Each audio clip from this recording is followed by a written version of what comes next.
Class 2 पिछला video में हम लोग पढ़े थे लेसन 9 नया नवेला मौसम।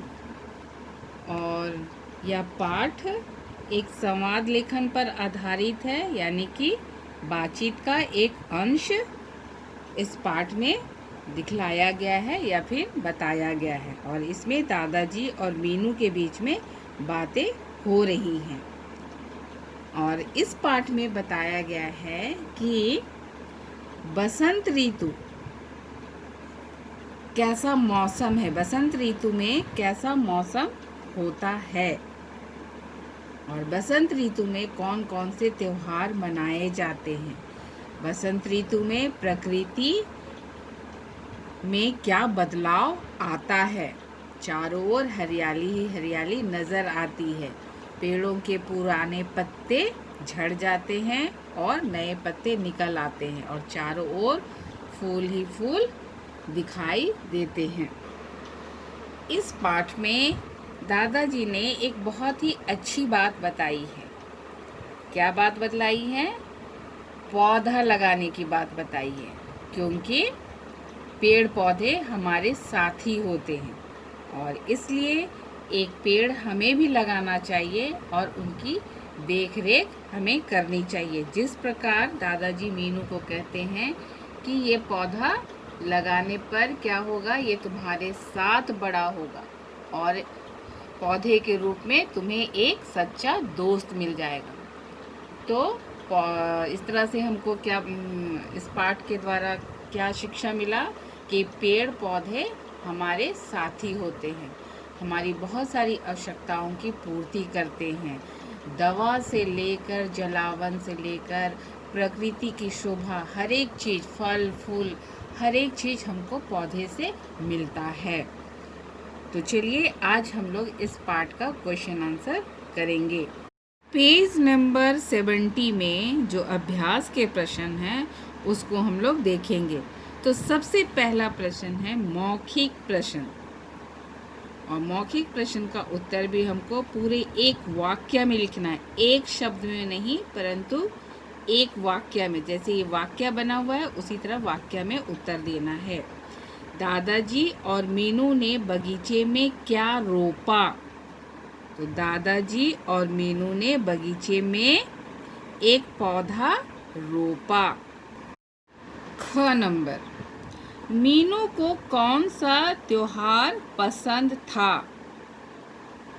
तो इस पाठ में क्या बतलाया गया है? मीनू को कौन सा त्योहार या मतलब पर्व पसंद था?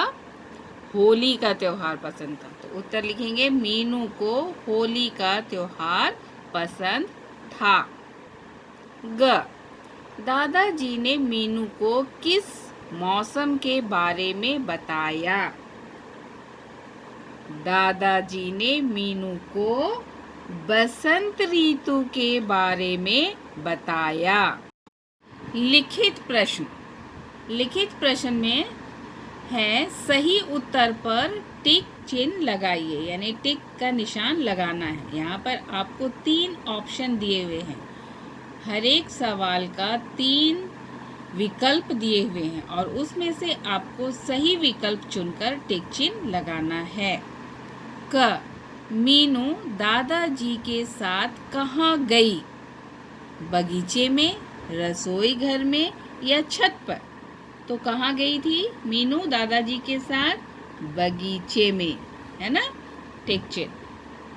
ख, माँ ने मीनू को पहनने के लिए क्या कहा? कुर्ता, लहंगा या फिर फ्रॉक?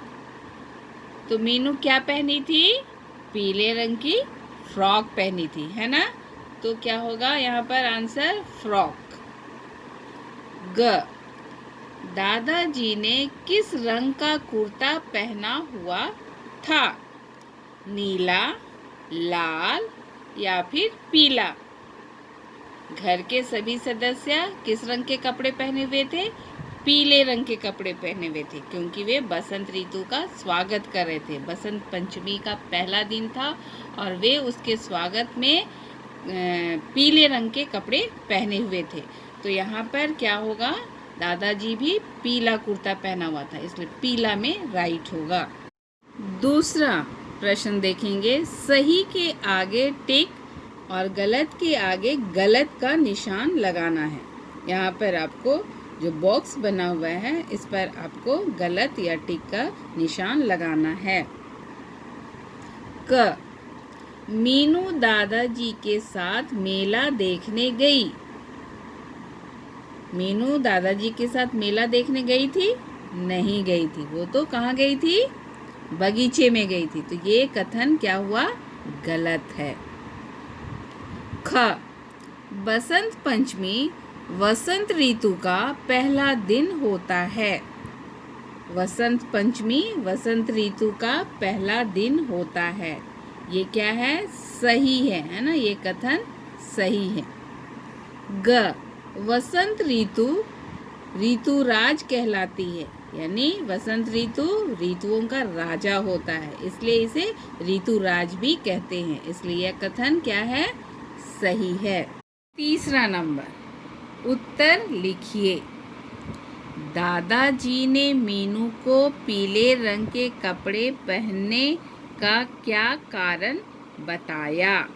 क्या कारण बतलाया था? दादाजी ने मीनू को बताया कि आज बसंत पंचमी है और बसंत ऋतु का पहला दिन है, इसलिए सभी ने पीले रंग के कपड़े पहने हैं। ख नंबर, वसंत ऋतु में पेड़ों पर क्या बदलाव आता है? यहाँ पर मैंने जैसा आंसर शुरू करने के लिए बतलाया गया है, मैंने वैसा आंसर शुरू नहीं किया है, मैं उसको थोड़ा अलग करके बतला रही हूँ आपको। वसंत ऋतु का मौसम सुहावना होता है। बसंत ऋतु में पेड़ों पर नए और चमकीले पत्ते आ जाते हैं और पुराने पत्ते झड़ जाते हैं।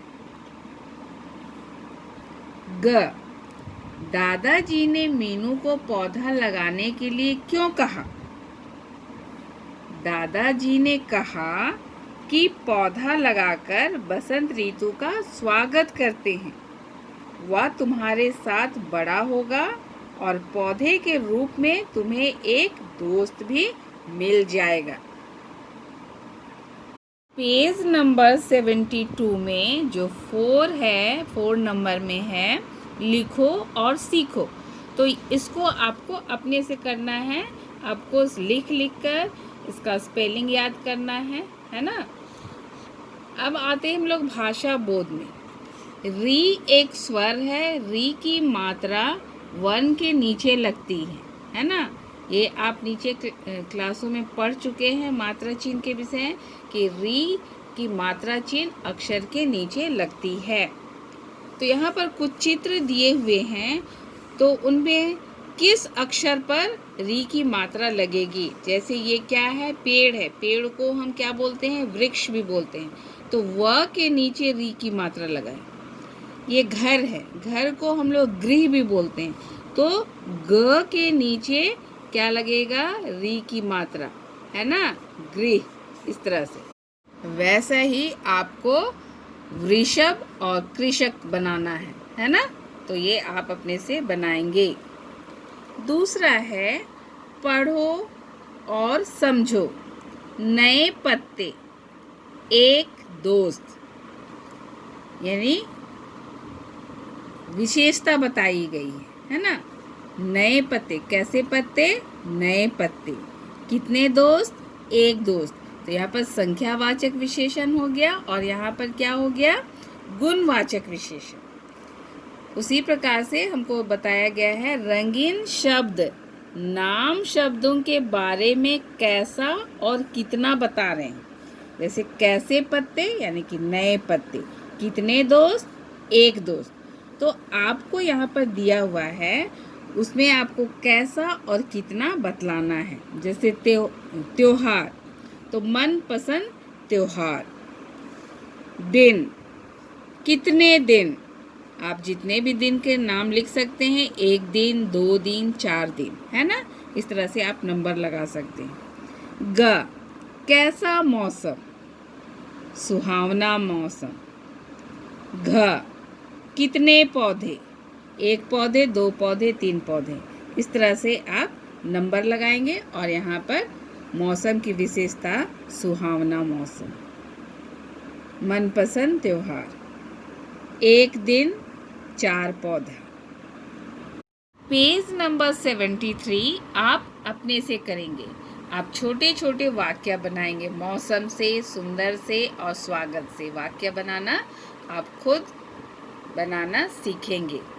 और यहाँ पर चित्र दिया हुआ है, ये कौन सा मौसम को व्यक्त कर रहा है और ये चित्र कौन सा मौसम को व्यक्त कर रहा है।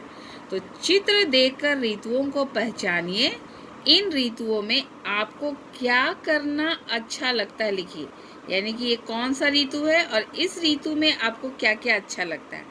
ये कौन सा ऋतु है देख के आपको पता चल रहा है, तो इसमें आप क्या क्या करते हैं और क्या करना अच्छा लगता है, तो आप इसे लिखेंगे।